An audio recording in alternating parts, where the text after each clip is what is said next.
సరే 23 నెలల కాంగ్రెస్ పాలన ఏ విధంగా ఉందంటే ఏం చెప్తారు? మోసపూరితమైన వాగ్దానాలు చేసి ప్రజలకు లేనిపోని ఆశలు కల్పించి అబద్ధాలతోటి ఈ రాష్ట్రంలోకి అధికారం వచ్చిన కాంగ్రెస్ పార్టీ నిజ స్వరూపం ఈరోజు ప్రజలకు తెలిసింది. తెలిసినాక ప్రజలందరూ కూడా బాధపడుతున్నారు.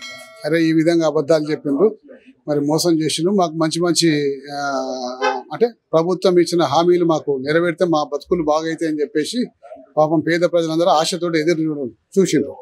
23 నెలల్లో తెలిసిపోయింది అది ఇస్తలేరు, మోసం చేసింది కాబట్టి గుణపాఠం చెప్పాలని చెప్పేసి ఈరోజు ప్రజలందరూ కూడా గట్టి నిర్ణయం తీసుకొని గుణపాఠం జరిపిస్తారు. ఈరోజు రాష్ట్రంలో ఉన్న మంత్రులు ఎమ్మెల్యేలు అందరూ కూడా ఆ పార్టీ తరఫుకెళ్ళి ఇలా ప్రచారం చేస్తుండ్రు. డబ్బు విపరీతంగా గుప్పే ప్రయత్నం చేస్తుండ్రు. దొంగ ఓట్లు దాదాపు 19,000 చిల్లర దొంగ ఓట్లు చేయించారు వివిధ నియోజకవర్గాల నుంచి. అవన్నీ కూడా ఎండగట్టుకుంటూ ప్రజలకు ఈ విధంగా కాంగ్రెస్ పార్టీ మోసం చేస్తుంది కాబట్టి మీరు బుద్ధి చెప్పాలని చెప్పి కాంగ్రెస్ పార్టీకి ప్రజల్ని కోరుతా ఉన్నాం. అలాగే కేసీఆర్ గారు చేసిన సేవలు, కేసీఆర్ గారు హైదరాబాద్ నగరాన్ని ఏ విధంగా అభివృద్ధి చేసిండ్రు కాబట్టి ఈ అభివృద్ధిని దృష్టిలో పెట్టుకొని రాబోయే రోజుల్లో మరింత ఇదే విధంగా అభివృద్ధి కొనసాగాలి. మరి కేసీఆర్ గారికి బలం చేకూర్చాలంటే ఇది ఖచ్చితంగా గెలిపియాలని చెప్పేసి ప్రజల్ని కోరుకుంటా ఉంటే వాళ్ళు కూడా నిజంగా స్పందిస్తుండ్రు. బీఆర్ఎస్ గెలుపు ఖాయం. సరే, ఇప్పుడు ఏవైతే 6 గ్యారెంటీలు ఉన్నాయో అవి అమలు చేశాము, మహిళలకి ఫ్రీ బస్ ఇస్తున్నాము, కేసీఆర్ ప్రభుత్వంలో రేషన్ కార్డులు ఇవ్వలేదు, మేము రేషన్ కార్డులు ఇస్తున్నాము, దాంతో పాటుగా సన్నబియ్యం కూడా ఇస్తున్నాము, అర్హులైన ప్రతి ఒక్కరికి మేము డబుల్ బెడ్రూమ్ ఇల్లు ఇస్తున్నాము అని చెప్తున్నారు కాంగ్రెస్ నాయకులు. సో కేసీఆర్ ప్రభుత్వంలో ఆ నాయకులు ప్రచారం చేసినట్టుగా మేము చేసుకోవట్లేదని కాంగ్రెస్ నాయకులు అంటున్నారు. దాని మీద మీ అభిప్రాయం? అదేం లేదమ్మా, దాదాపు కొన్ని కోట్ల రూపాయలు పత్రికా ప్రకటన రూపంలో పత్రికలకు యాడ్స్ ఇస్తూనే ఉన్నారు, టీవీలకు యాడ్స్ ఇస్తూనే ఉన్నారు. వాళ్ళు ప్రచారం చేసుకోకపోవడం అనేది తప్పది. ప్రచారం చేసుకుంటే ఉన్నారు, చేసింది తక్కువ, చేయని ఎక్కువ. అంటే ఇప్పుడు మీరు చెప్పినగా ఇది సన్న బియ్యం ఇస్తున్నారు, రేషన్ కార్డులు ఇచ్చినప్పుడు తులం బంగారం ఇస్తా అని చెప్పిండు, ఇచ్చిండా? మహిళలకు 2,500 పెన్షన్ ఇస్తా అని చెప్పిండు, ఇచ్చిండా? మరి మా వృద్ధులకు 2,000 నుంచి 4,000 పెన్షన్ చేస్తా అని చెప్పిండు, ఇచ్చిండా? అలాగే వికలాంగులకు 4,000 నుంచి 6,000 పెన్షన్ చేస్తా అని చెప్పి ఇచ్చిండా? మరి చదువుకున్న మహిళలకు అందరికీ కూడా స్కూటీలు ఇస్తా అని చెప్పిండు, ఇచ్చిండా? మరి అలాగే ల్యాప్టాప్లు ఇస్తా అని చెప్పిండు, ఇచ్చిండా?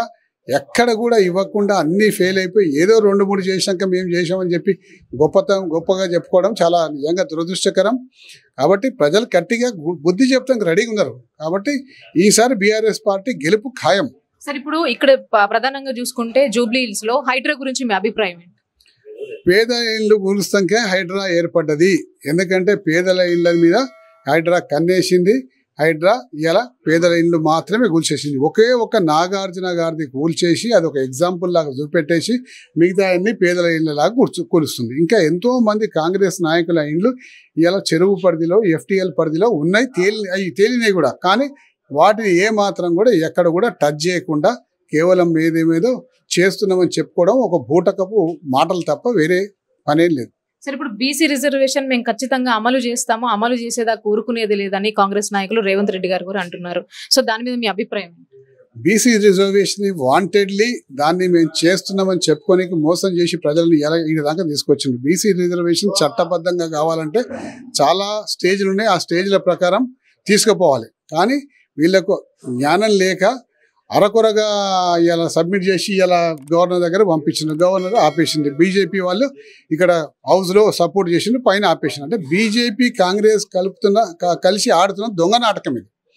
కేవలం బీసీ ప్రజల్ని మోసం చేస్తాక బీజేపీ కాంగ్రెస్ ఆడుతున్న దొంగ నాటకం. ఇద్దరికి రాబోయే రోజుల్లో ప్రజలు బుద్ధి చెప్తారు. సార్, కాంగ్రెస్ నవీన్ యాదవ్కి టికెట్ ఇవ్వడంపై మీ అభిప్రాయం ఏంటి?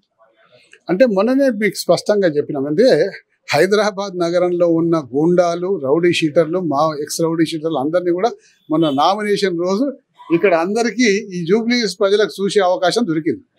ఇదేదో నామినేషన్ అంటే కాంగ్రెస్ పార్టీ కార్యకర్తల నామినేషన్ కాదు, ఇది అంతర్రాష్ట్ర రౌడీ షీటర్ల ముఠాల సమ్మేళనం లాగా మొన్న ఈ నామినేషన్ ఘట్టం ఉండేది.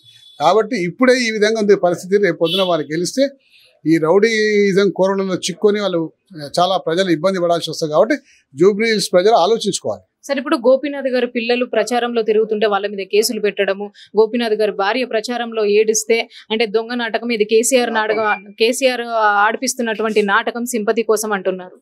ఇప్పుడు కేసీఆర్ గారు ఆడిపిస్తున్న నాటకం కాదు, ప్రతి కుటుంబంలో చిన్న చిన్న వైరాలు ఉంటాయి, ఇబ్బందులు ఉంటాయి. కాబట్టి ఆ ఇబ్బందులు ఉన్నట్టు అనేక రకాలుగా ఇంటర్నల్గా కొన్ని ఉంటాయి. వాటిని బజారుకి ఇడ్చి రాజకీయ లబ్ధి పొందామని చేస్తున్న కాంగ్రెస్ ప్రయత్నం నీచమైన ప్రయత్నం. కాబట్టి ఇది కూడా ప్రజలు గ్రహిస్తారు, తప్పనిసరిగా బుద్ధి చెప్తారు.